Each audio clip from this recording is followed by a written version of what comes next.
Baik, selanjutnya kita akan melakukan tes tuai ANOVA, di mana di sini saya sudah pertama-tama kita mempersiapkan data yang akan kita gunakan untuk melakukan tes tuai ANOVA terlebih dahulu.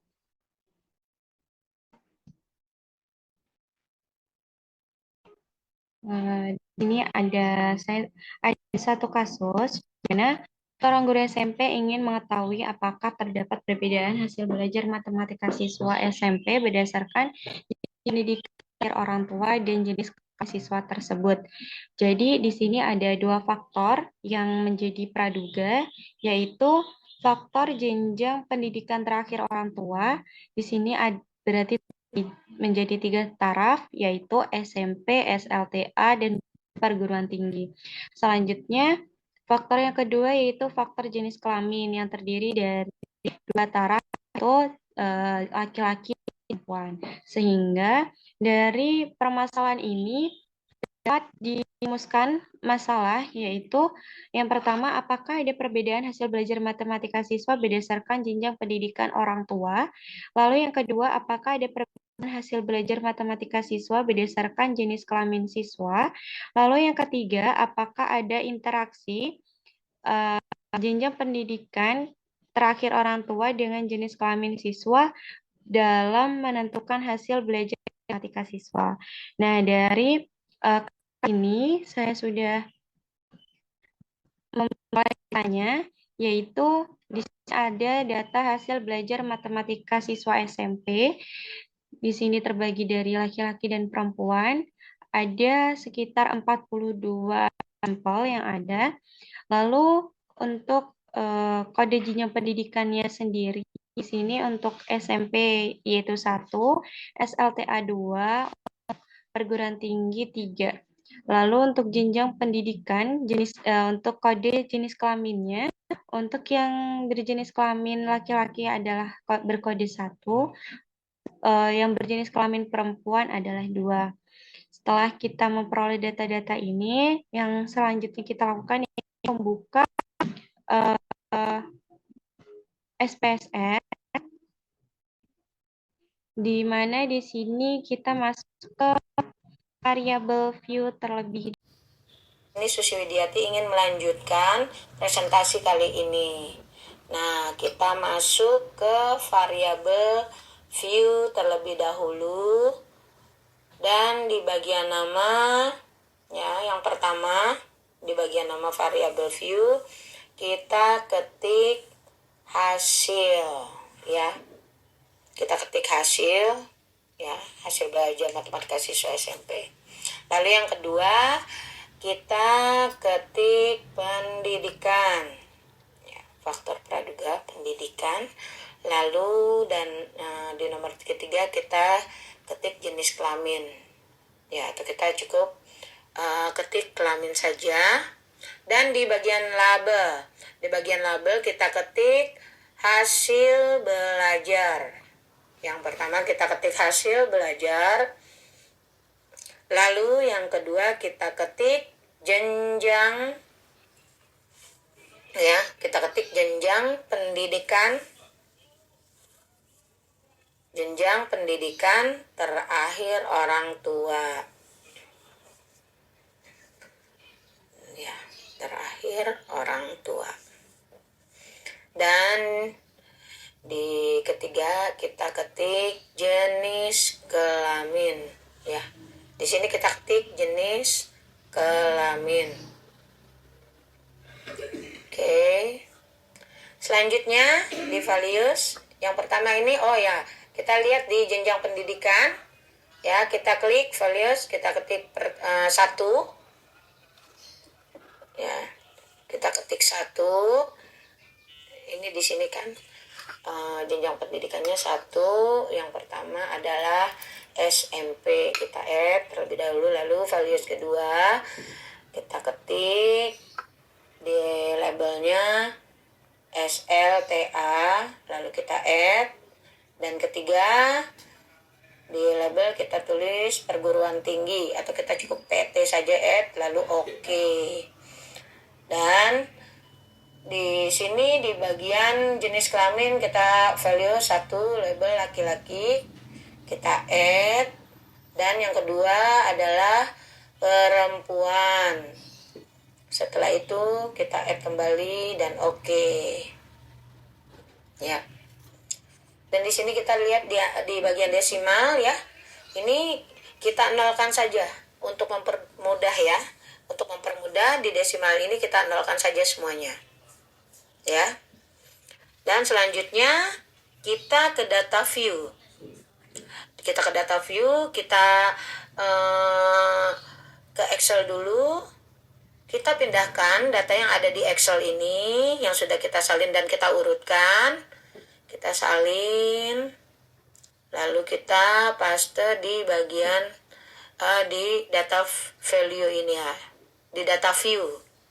Nah, setelah kita salin, langkah selanjutnya kita akan membuat standar riset residual untuk mempermudah kita melakukan tes normalitas nantinya. Dan jadi untuk melakukan tes two-way ANOVA di sini ada beberapa syarat yang harus dipenuhi terlebih dahulu dari data tersebut. Yang pertama, data tersebut harus normal. Lalu yang kedua, data tersebut juga harus homogen sehingga dapat dilanjutkan untuk mengolah data two-way ANOVA. Ya. Pertama-tama, kita mencari data standar digit agar mudah lakukan data untuk normalitas. Klik Analyze. Setelah itu, pilih General Linear Model. Setelah itu, klik Unified.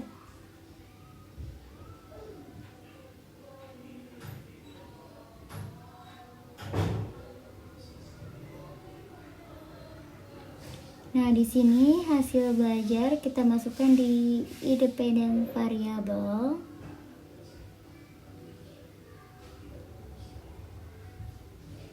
Untuk jenjang pendidikan dan jenis kelamin kita masukkan di variate atau faktor. Setelah itu kita save. Setelah itu di sini ada standar digit, kita klik continue, lalu oke.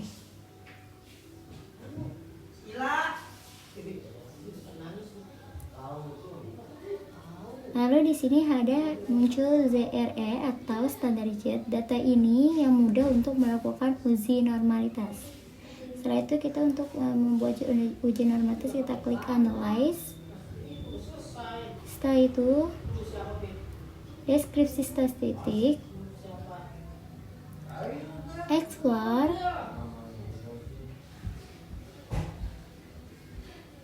Setelah itu yang standar residual kita masukkan di dependent list.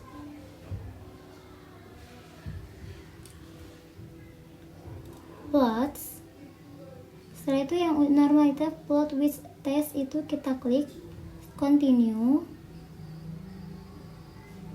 lalu oke. Setelah itu di dalam hasil ini kita sudah ada hasil uji normalitasnya.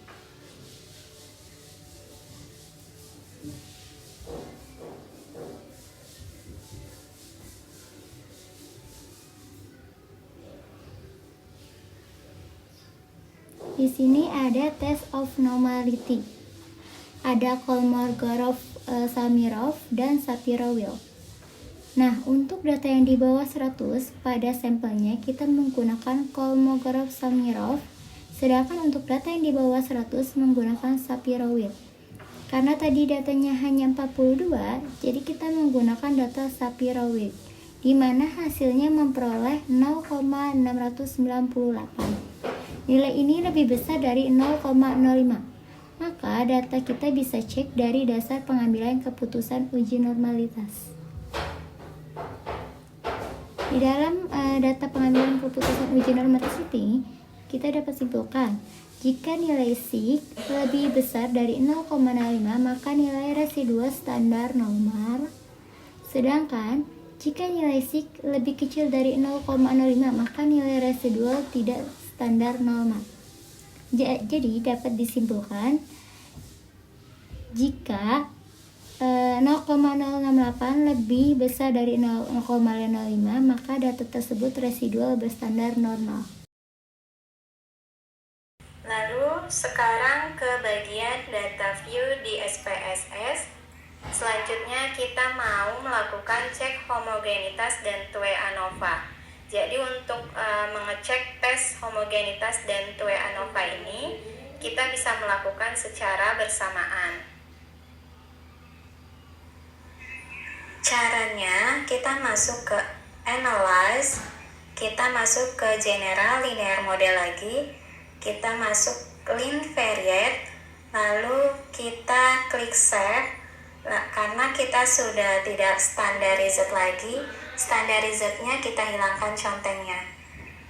Selanjutnya klik Continue, lalu kita masuk ke Option, kita centang bagian homogeneity test dan descriptive statistik, kita continue dan kita masuk ke IM marginal means, kita salin variabel-variabel ini ke display means for.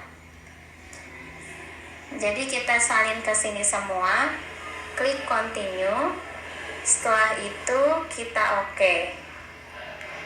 Kita tunggu.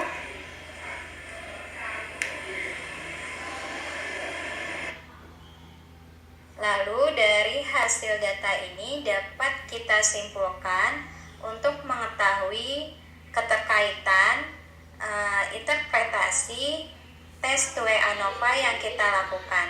Pada data pertama di between subject factor, di sini ada output ini digunakan untuk mengetahui jenjang pendidikan terakhir orang tua. Ada 3 kategori, sedangkan untuk jenis kelamin ada 2 kategori.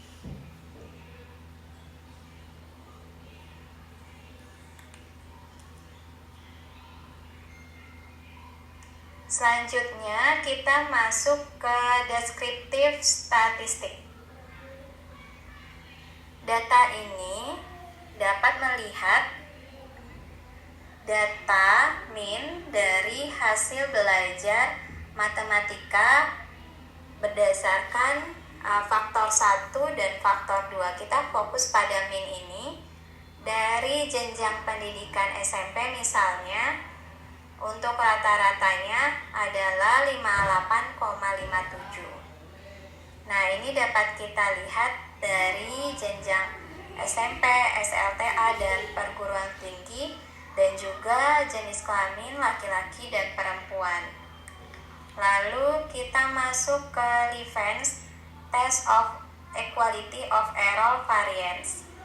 Nah, output ini merupakan tes homogenitasnya, di mana nilai signifikasinya sebesar dapat kita lihat di sini.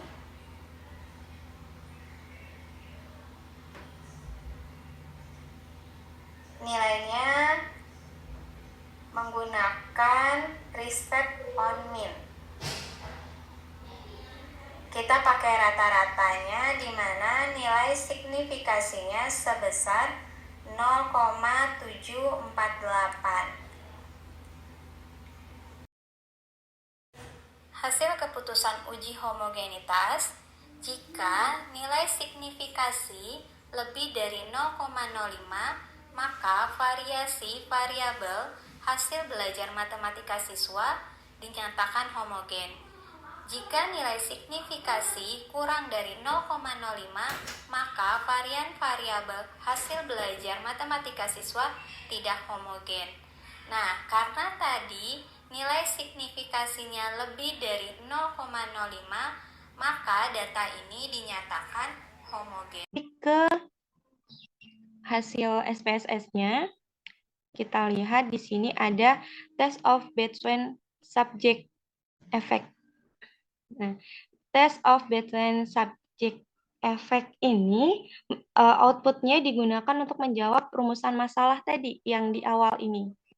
Di awal tadi ini ada rumusan masalah. Maka ada perbedaan hasil belajar matematika siswa berdasarkan jenjang pendidikan orang tua, lalu yang kedua berdasarkan jenjang siswa, dan interaksi antara jenjang pendidikan terakhir orang tua dengan jenis kelas siswa apakah menentukan hasil belajar matematika siswa. Dan hasil test of Between Subject Effect ini kita berfokus pada hasil di sini nih. Karena tadi ada 3 rumusan masalah, yaitu mengenai pendidikan, jenis kelamin, dan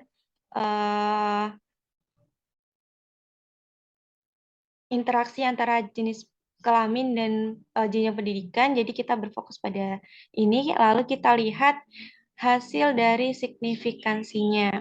Untuk mempermudah, kita lihat dulu pengambilan keputusan. Ada tes tuai ANOVA. Tertulis bahwa jika signifikansi lebih besar dari 0,05, maka ada perbedaan hasil belajar matematika siswa berdasarkan variabel faktor. Lalu jika nilai signifikansi lebih besar dari 0,05, maka tidak ada perbedaan hasil belajar matematika siswa berdasarkan variabel faktor. Jadi jika nilai signifikansinya lebih dari 0,05, maka ada pengaruh. Tapi jika lebih besar dari 0,05, berarti variabel praduganya tidak memiliki pengaruh terhadap hasil belajar siswa. Kita lagi hasil output SPSS yang telah kita lakukan. Di sini pada bagian pendidikan, kita lihat signifikansinya sebesar 0,00. Maka dapat disimpulkan bahwa ada pengaruh antara hasil belajar matematika siswa berdasarkan jenjang pendidikan terakhir orang tua. Jadi, jenjang pendidikan terakhir orang tua ini mempengaruhi hasil belajar siswa. Lalu yang kedua, faktor yang kedua pada rumusan masalah yang kedua yaitu mengenai jenis kelamin. Jenis kelamin memiliki nilai signifikansi sebesar 0,685, di mana nilai ini lebih besar dari 0,05. Maka dapat disimpulkan bahwa tidak ada perbedaan hasil belajar baik laki-laki ataupun perempuan. Jadi jenis kelamin tidak mempengaruhi hasil belajar siswa baik itu laki-laki maupun perempuan, memiliki peluang memperoleh hasil belajar yang sama. Lalu yang pada rumusan masalah yang ketiga adalah